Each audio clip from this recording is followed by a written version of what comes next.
वसुदेव कुटुंबकम की भावना, जिस धर्म में सर्वे भवन्तु सुखिनः सर्वे सन्तु निरामया सर्वे भद्राणि पश्यन्तु मा कश्चित् दुःख भाग भवेत्, ये वो धर्म है जो केवल अपने लिए नहीं, सारे संसार के लिए मंगल की कामना करता है। अपने लिए तो अच्छा सब सोच लेते हैं, लेकिन सारे संसार के लिए अच्छा सोचने का सामर्थ्य अगर किसी में है तो वो सनातन धर्म में। और मुंबई में तो प्रवेश करते ही कल एक ऐसा आयोजन था, समीपस्थ पालघर जिले में धुंदलवाड़ी जो क्षेत्र है, तहसील है, वहाँ पर कल जाना हुआ। और कई जो भोले सीधे मानुष हैं, हमारे जो आदिवासी वनवासी क्षेत्र में निवास करने वाले, जो मन के बड़े अबोध हैं, जो थोड़े से प्रलोभन में आकर के अपने धर्म का त्याग कर देते हैं, थोड़े से प्रलोभन में आकर के अपनी संस्कृति, अपनी मर्यादा, अपनी परंपरा को छोड़ देते हैं। कल उन लोगों के बीच में जाना हुआ और वहाँ पर 250 परिवारों को जो सनातन धर्म त्याग चुके थे, पुनः उनको सनातन धर्म की दीक्षा दे करके सनातन धर्म का अनन्य अंग बनाया गया। वो कहा करते हैं ना कि सुबह का घूमा अगर शाम को घर लौट आए तो उसको भूला नहीं कहते, वो पराया नहीं हो जाता, वो अपना ही रहता है। तो कल जब उन लोगों के बीच में जाना हुआ तो मन बड़ा आनंदित हुआ। 250 ऐसे परिवार, वहाँ जो वन बंधु कल्याण परिषद के माध्यम से, भारत विकास संगम के माध्यम से वो आयोजन था, और भी कई संत थे, इस्कॉन मंदिर से भी संत पधारे थे, स्वामीनारायण संप्रदाय से भी संत पधारे थे। उन सब संतों की सन्निधि में, भगवान यज्ञ नारायण के सन्निधि में पूर्ण वैदिक मंत्रोच्चारण के साथ शुद्धिकरण करते हुए उन्हें पुनः सनातन धर्म अंगीकार कराया गया। तो एकमात्र ऐसा सनातन धर्म है जो सबका स्वागत करता है, सबको जीवन जीने की प्रेरणा प्रदान करता है। तो कल ही मैं वहाँ कह रहा था, जब धुंदलवाड़ी में कल ये 250 परिवारों को सनातन धर्म की दीक्षा दी गई, तो मैंने कहा कि एकमात्र ऐसा सनातन धर्म है जो सबसे प्राचीन तो है ही, लेकिन वैज्ञानिक तथ्यों पर भी पूर्ण रूप से परिपक्व है। और जब कल वहाँ सत्संग किया तो एक भाव मेरे मन में आया, किसी अन्य धर्म की आलोचना मैं नहीं कर रहा, लेकिन जो वास्तविकता है और जो मेरे मन मस्तिष्क में भाव जागृत हुए, कल भी मैंने वहाँ रखे। लोग कहते हैं सनातन धर्म श्रेष्ठ है, सनातन धर्म उत्तम है। वैसे अपने धर्म को सब उत्तम बताते हैं, लेकिन उसका कारण क्या है? कोई वजह तो होगी, कोई कारण तो होगा। और कल जब मैं आत्मचिंतन कर रहा था तो एक भाव मेरे मन में आया। मैंने कहा क्यों श्रेष्ठतम है? एक तरफ सनातन धर्म में वसुदेव कुटुंबकम सर्वे भवन्तु सुखिनः का भाव तो प्रदान किया ही जाता है, लेकिन फिर भी अन्य धर्म से क्यों श्रेष्ठ है? केवल प्राचीनता से तो हम श्रेष्ठ नहीं कह सकते, और भी कई कारण रहे होंगे। और मेरे मन में एक भाव आया, जो वो 250 परिवार कुछ मशीनरियों के द्वारा परिवर्तित कर दिए गए थे अन्य धर्म में, उनको मैंने समझाया और मैंने कहा सत्संग में कि देखो, एक है ईसाई धर्म, भगवान ईसा और उनका एक ग्रंथ बाइबल, एक भगवान ईसा, एक ग्रंथ बाइबल। लेकिन उसके बाद आप देखोगे कई बार विदेश यात्राएं होती है और वहाँ पर जब वहाँ के अन्य धर्मावलंबियों से मिलना होता है तो उनके धर्म के विषय में भी जानने का सौभाग्य मिलता है।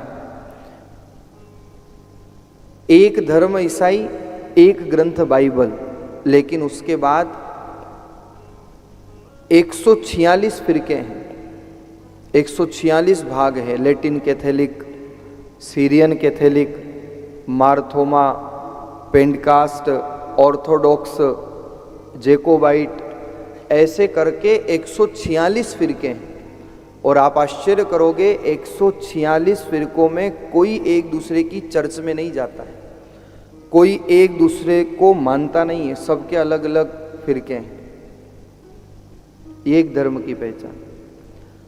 दूसरा इस्लाम धर्म, एक अल्लाह, एक ग्रंथ कुरान और एक नबी।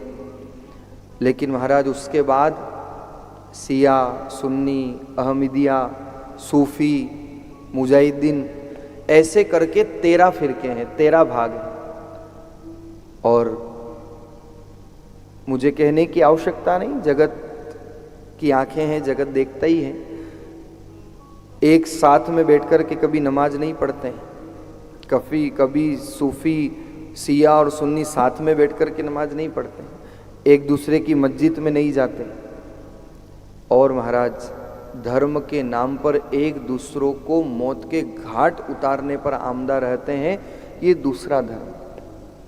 लेकिन इसी तरह तुलना अगर तीसरा धर्म है सनातन धर्म, हमारे धर्म की जाए तो इन दो धर्मों से कई ज्यादा विशाल 1280 धर्म ग्रंथ जिनके पास हैं, 18 पुराण जैसा विशाल साहित्य, 1280 धर्म ग्रंथ, 10,000 से ज्यादा जातियां, अनगिनत त्योहार और अनगिनत पर्व, 33 करोड़ 33 कोटि देवी देवता, और कहा जाए तो असंख्य देवी देव, 1 लाख से ज्यादा उपजातियां, हजारों ऋषि मुनि, सैकड़ों भाषाएं सनातन धर्म में। लेकिन इतना विशाल होने के बाद भी सबसे बड़ी विशेषता है कि सारे हिंदू सारे मंदिरों में जाते हैं, कोई भगवान शंकर को पूजता है तो कोई राम जी को पूजता है, पर राम जी को पूजने वाला शंकर जी को पूजने वाले से द्वेष नहीं करता। ये सनातन धर्म की विशेषता है। कल मैं चिंतन कर रहा था, इसलिए तो श्रेष्ठ कहा जाता है, इसलिए तो उत्तम कहा जाता है। हमारे यहाँ सारे त्यौहार शालीनता से मनाए जाते हैं, सौहार्द होता है, आपसी प्रेम भाव होता है। यही सनातन धर्म की सुंदरता है, यही सनातन धर्म का गौरव है, और हमें अपने धर्म पर गौरव करना भी चाहिए। आज वो क्षण है, आज वो दिन है जहां हमारे सनातन धर्म में 9 वर्ष 9 संवत्सर आज से प्रारंभ हुआ है। अपने आप में ऐतिहासिक दिन है, क्योंकि आज का ही दिन था जब ब्रह्मा जी ने सृष्टि का निर्माण किया, इसलिए आज के इस पावन दिन को विशेष माना जाता है।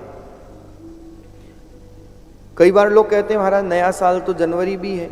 मैं कहता हूं है, मानते हैं लोग, लेकिन आपने देखा कि कुछ नया किसको कहते हैं? जब कुछ परिवर्तित होता है तब तो नया है।